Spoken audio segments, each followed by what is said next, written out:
Hei! Mun nimi on Karanan Titta ja tänään Duulin arkivinkissä puhutaan nollaamisen ja irtipäästämisen taidosta. Jos oot taipuvainen ajattelemaan vastoinkäymisten kohdalla, että voi ei, nyt meni tämä päivä ihan päin seiniä. Tai jos aamu lähtee tosi huonosti, niin jotenkin tuntuu, että loppupäivä on aivan tuhoon tuomittu. Silloin sulle voi olla tästä videosta hyötyä. Jos me ajatellaan päivä vaikka niin, että tässä on aamu ja täällä on ilta ja päivä menee niin kuin näin. Aamusta iltaan. Ilta on se tavoite, mihin me pyritään. Ja jos täällä jossain kohtaa lähtee menemään niin kuin ikään kuin huonosti se päivä, niin se helposti tuntuu, että se on niin kuin tuhoon tuomittu. Eli no niin, siinä se nyt meni sitten tämäkin päivä.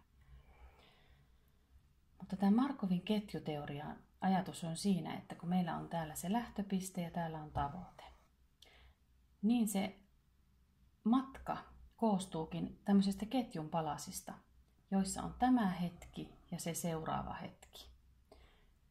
Ja aina kun me ollaan tässä nyt hetkessä, niin me mietitään, että mikä meille on hyväksi ja mennään siihen seuraavaan hetkeen.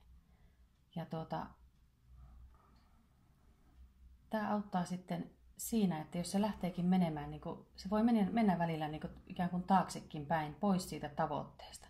Mutta tässäkin kohtaa, kun ollaan täällä vähän niin kuin miinuksella, niin voidaan ajatella, että okei, nyt tällä hetkellä mietitään, mikä meille on hyväksi. Otetaan se seuraava askel. Voidaan niin kuin nollata tuossa kohtaa. Ja taas aloittaa alusta. Ja mennään niin kuin ketjun palasina tätä päivää. Tämä antaa hirveän paljon joustavuutta siihen, että todellakin meillä on aina mahdollisuus aloittaa alusta.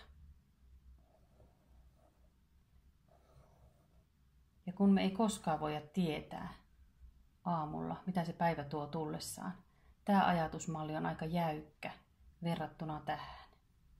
Se on aika vapauttavaa, kun on täällä hetkessä ja huomaakin, että okei, mä voin jättää ton kaiken taakseni ja aloittaa alusta. Ja tämmöisellä ajatuksella voi saada arjesta aika paljon joustavaa.